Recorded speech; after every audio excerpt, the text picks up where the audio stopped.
It's really hot. Really hot. And I don't have AC in the van.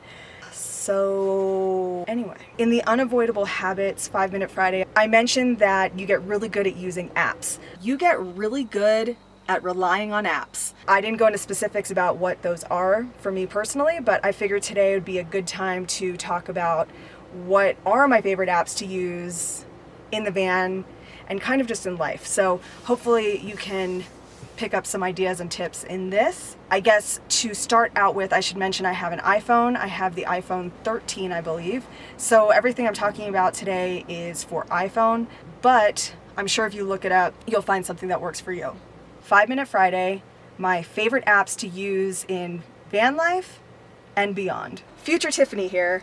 I was trying to make a 5-Minute Friday episode, and by the time I got done editing it, it's at about 15 minutes. Basically, I failed, and I don't see any way of making it shorter. So this is going to be a fake 5-Minute Friday, 15-minute Tuesday or something. This one's going to be a little longer, even though it's in the 5-Minute Friday format. So enjoy this fake episode of 5-Minute Friday, and then I will be back on Friday with a real 5-Minute Friday. I have yet to be at 5 minutes. So I've broken it down into categories. We're going to start with the one I get asked about the most, and that is how do I find campsites and places to stay for the night. I pretty much only use a few apps when it comes to finding dispersed campsites. I tend to find myself using iOverlander the most. It gives you a lot of information. It's not just campsites, but where you can fill water, Wi-Fi. It has reviews by people who have stayed there. Not as many as I would like. I can't tell you how many sites that I have researched, and the last review was from 2017. I like using iOverlander because it feels like this is the app that most people use. So I feel like it's updated more as far as listing new sites. It might not have reviews, but it'll be listed. Usually there are a few photos, so you can kind of get some idea of what it's like. So that's my first recommendation, is iOverlander. I do have a couple other apps for finding dispersed sites. There's one called Free Roam, and there's one called Boondocking. I use those occasionally. I like to have them on my phone just in case I can't find anything, but yeah, those are the ones that are on my phone. One word of advice on iOverlander. You have to take the directions with a grain of salt. On the bottom, there is a way to copy coordinates, and you can paste that into your maps. I can't tell you how many times I have pasted those coordinates into one map or the other and ended up somewhere nowhere near what I'm looking for. So just be careful, do a double, triple check before you start driving that those coordinates and the directions that they are giving you to those coordinates are actually accurate. If there's an app you're using that will get you more precise directions to GPS coordinates, please let me know. Another app that can be helpful to figure out a place to stay for the night is this app called USA Rest Stops. Rest Stops. Really hard to say. It pretty much plots what rest stops are where, which direction, like if you're traveling north, south, east, west, what side of the highway. It lets you know if you can stay there for the night, any rules regarding that. I believe they give you information on Wi-Fi, if there's water. That's another one to look into, USA Rest Stops. Okay, now let's talk about hiking apps. So not specifically van life related, but van life related. This is not groundbreaking in any sort of way, but I do have the All Trails Pro subscription. I don't remember the price, but I'll figure it out and put it around here somewhere. I am pretty bad at following trails. Even when it's clearly marked, I get into this zone where I'm hiking, or I just zone out and I'm not paying attention. If there's a trail behind me or a cairn behind me or something, I will miss it. Half the time I'm just in my own little world hiking. My point in saying that, All Trails Pro has saved me many times. You can download maps before you head out. You can change the views. So if you want to have a terrain map, for instance, you can download that. So if you don't have service, you can still use the navigation on it. Now this one people are very active on for posting reviews and photos, which is very helpful. All Trails in general, even if you don't get the pro version, it's still really great. The other app I want to recommend is the NPS app, the National Park Service app. So this is another one you can basically access a national park, and it'll tell you whatever's nearby, or you can search. You can find basically their information from their website, their newspaper. So you can find places, you can find maps, and it's really handy to have because you can also save it for offline use. So if the park that you are visiting does not have service, you are not stuck without any information. This is also really helpful if you're getting to a park after the visitor center has closed. For some reason you can't get a map, this is really handy to have, and it's really handy to have downloaded so you can access it when you are offline. So I would recommend downloading the NPS app and using it. I want to go through the kind of extra apps that I have found useful for whatever reason while living in a van. First up, we have the Gas Buddy app, which will help you find the cheapest gas nearby. You can search by location, like how far away, it'll tell you the price. So that's really handy to have, especially in the summer when you're traveling and prices for gas are insane. Second, whatever insurance you have, be sure to download the app. I think all the insurance companies at this point have an app. I have Progressive insurance on the van and the 4Runner, and I have the app handy, which has all your information, phone numbers, it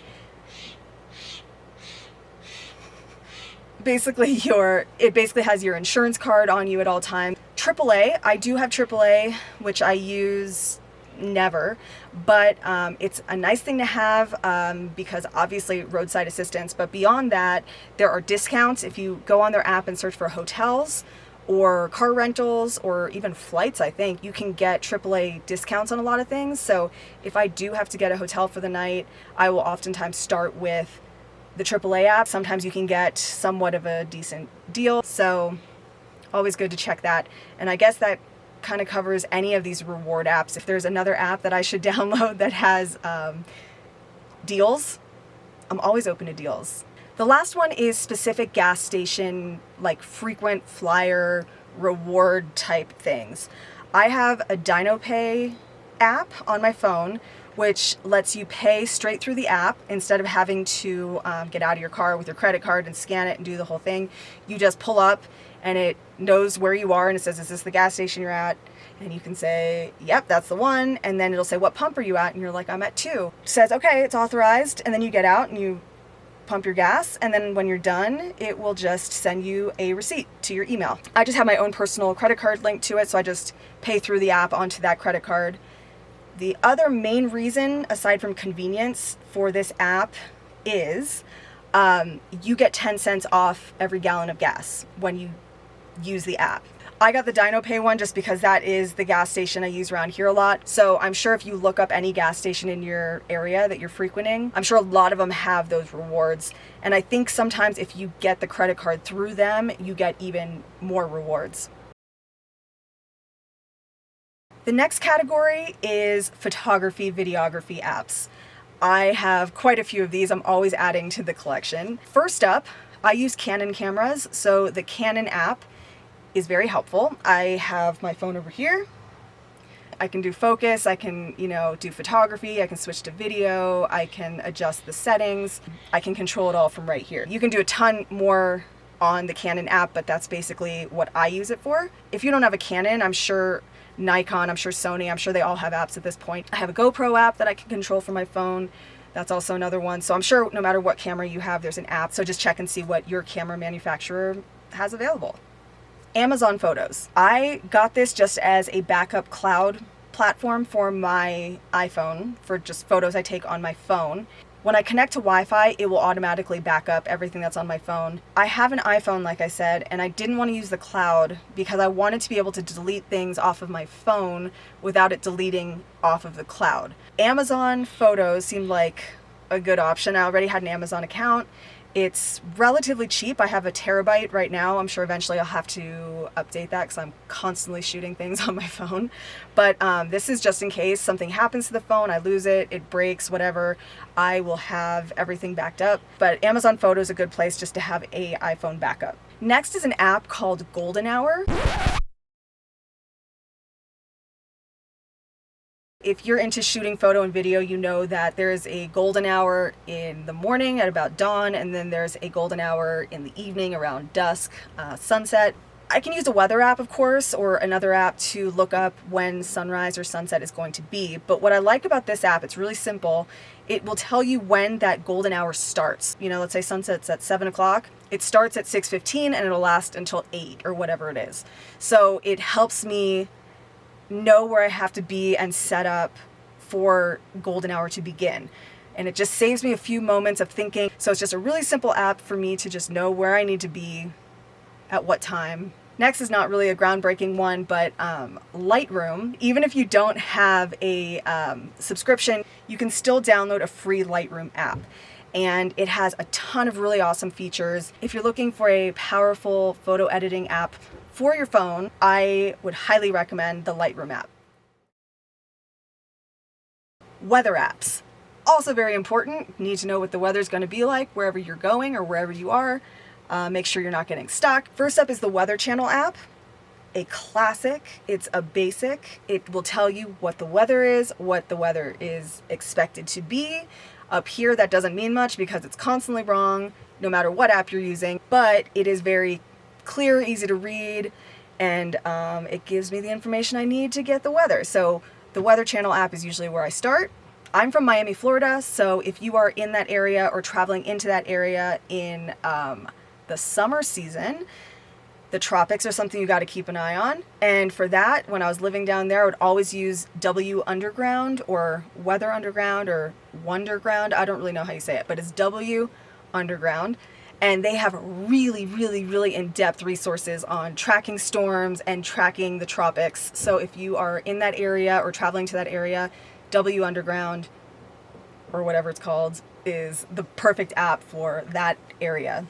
I have WeatherBug alerts set for my phone and my watch, my Apple Watch. Up here we do get lightning strikes. It's something you have to look out for. I don't actually regularly check WeatherBug, but I do have the alert set up. So it'll say, heads up, lightning has been detected within 10 miles. So basically it's a reminder just to get inside. It will send me heat advisory and flood advisory alerts as well. Last up is my new favorite. It is called What the Forecast, WT Forecast. So it'll give you the weather and it seems to be accurate, but it'll say things like this or that.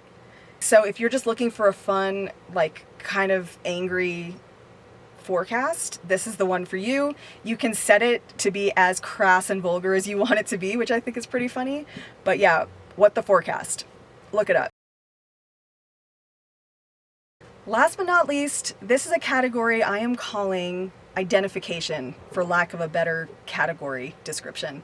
I have gotten really into birding, so if this is something you're into, I would highly recommend getting the Merlin Bird ID app, I think is what it's called. If you see a bird, you can enter in what size it is, where your location is, where you saw it, was it on the ground, was it flying, etc. And then it will spit out a list of birds that you potentially saw, and then you can try to narrow it down and figure out which one it was that you saw. Or you can put in a photo of a bird. You can do a sound ID where you record the sound that the bird made, and it will try to narrow it down.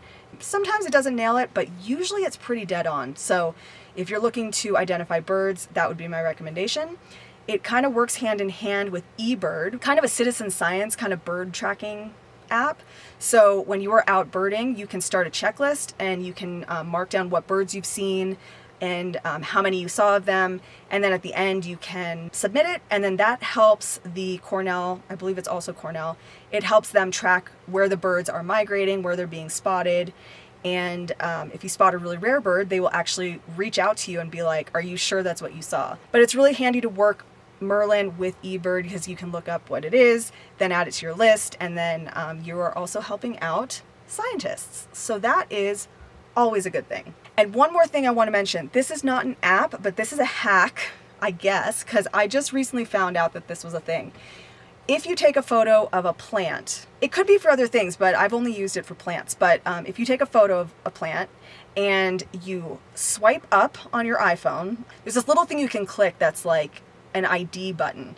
If you click that, it'll bring up Google results, and it does this like image comparison. So it'll be like, these are images that came up that it might be. It has been pretty dead on, I gotta say. Like, it usually finds what the plant is or what the flower is, and then I can identify it.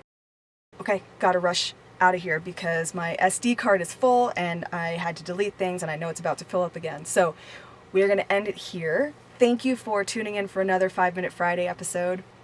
Yeah, I think we're going to leave it there before my camera yells at me. I'm sorry I look like a fitness influencer today. It's too hot. If you'll excuse me, I have to go lay in front of a fan now. Okay, let's start again. Citizen science, kind of bird. Oh, that breeze feels nice. Like, next is another ground app. It's so hot, oh my god. First up is the Weather Channel app.